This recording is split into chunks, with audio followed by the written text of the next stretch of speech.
Background of the medieval literature. इस lecture में medieval language medieval literature पर बात होगी। किस तरह मिडिल इंग्लिश लैंग्वेज अपनी जान बचा पाई, फ्रेंच लैंग्वेज ने किस तरह से और कहाँ तक इंग्लिश लैंग्वेज को इन्फ्लुएंस किया, बहुत कुछ आपको इस लेक्चर में पता चलने वाला है। तो नॉर्मन्स जब इंग्लैंड में आपको पता है मुकम्मल तौर पर डोमिनेट कर चुके थे, मुकम्मल तौर पर काबिज़ हो चुके थे, इंग्लैंड को मुकम्मल तौर पर कवर कर चुके थे। तो अपना ये कल्चर नॉर्मन्स अपनी लैंग्वेज, अपनी रस्म व रवाज, अपना लिटरेचर, ये सब कुछ इंग्लैंड में फ्रेंच इम्पोज कर देते हैं, यानी नॉर्मन्स इम्पोज कर देते हैं। अब जब सब कुछ नॉर्मन्स इंग्लैंड में लागू कर देते हैं तो इंग्लैंड का कल्चर कहीं ना कहीं गायब होता जा रहा था। इंग्लैंड की ओल्ड इंग्लिश लैंग्वेज 1066 से 1200 तक कहीं ना कहीं गायब हो गई थी। दूसरी तरफ हम ये भी देखते हैं कि नॉर्मन्स ने इंग्लैंड में फ्रेंच ज़ुबान को ऑफिशियल कर दिया था और इंग्लैंड की अपनी लैंग्वेज यानी ओल्ड इंग्लिश लैंग्वेज जो थी वो सिर्फ आम लोगों तक रही। मतलब अमीर लोगों की जो लैंग्वेज थी वो फ्रेंच थी और गरीब लोगों की, आम लोगों की जो लैंग्वेज थी वो ओल्ड इंग्लिश लैंग्वेज थी। बहुत से कई अल्फाज वर्ड्स फ्रेंच के जो थे वो ओल्ड इंग्लिश लैंग्वेज में शामिल होते रहे। यही वजह है कि जब ये दोनों लैंग्वेजेस आपस में मिली तो एक नई लैंग्वेज बनी जिसे बाद में एंग्लो नॉर्मन लैंग्वेज पुकारा जाने लगा। वक्त गुजरता है, कैम्ब्रिज और ऑक्सफोर्ड उस टाइम बन चुकी थी। लंदन की बात करें तो ये राइटिंग्स का एक तरह से हब बन चुका था। ये वो वक्त था जब किताबें हाथों से लिखी जाती थी। किताबों की कीमतें काफ़ी बढ़ी हुई थी, प्रिंटिंग प्रेस भी नहीं था।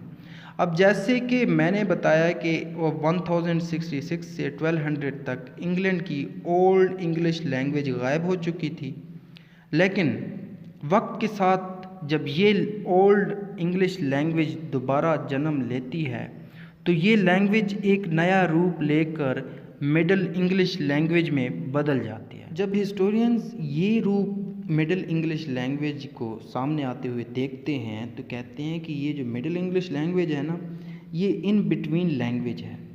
खैर, अब जो जो वक्त के पंख फैलते हैं तो हम देखते हैं कि लिटरेचर भी उसी तरह फैल रहा था और कहीं ना कहीं ये लिटरेचर एक नया रंग लेकर आया था।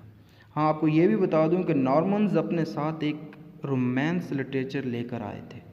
इस लिटरेचर में मोहब्बत, इश्क विश्क नहीं था, बल्कि एक सोल्जर अपने मुल्क से कितना प्यार करता है, अपने मुल्क के लिए कितने सेक्रीफाइसेस, कुर्बानियाँ देता है, ये सब इस लिटरेचर, इस रोमांस लिटरेचर में लिखा जाता था।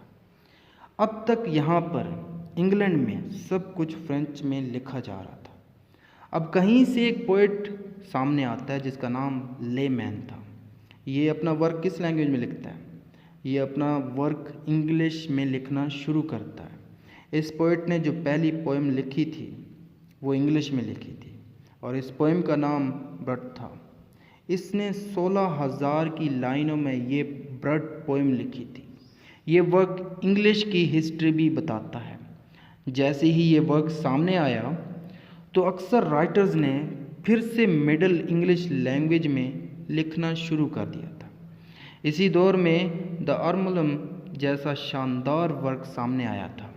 लेकिन इन राइटर्स में एक बात आपको क्लियर कर दूं कि इन राइटर्स में ना एक अजीब किस्म की एक किस्म से मैं कहूँ कि बीमारी थी। वो क्या थी कि किंग आर्थर की बात करते थे और उसके जो नाइट्स थे उनके क्या कारनामे हैं, किंग आर्थर ने क्या किया, और सब कुछ इन किंग आर्थर और उसके नाइट्स की तारीफ़ों के मुतालिक लिखते थे। लेकिन इन राइटर्स में सिर्फ एक राइटर लेमैन था जो इन राइटर से हट कर था। ये राइटर तो कैथोलिक चर्च की ट्रेडिशन पर लिखता था। उस वक्त कैथोलिक के सामने, कैथोलिक चर्च के सामने बोलना बहुत मुश्किल था, लेकिन ये सच बोलकर लिखता था, सोसाइटी की बात करता था।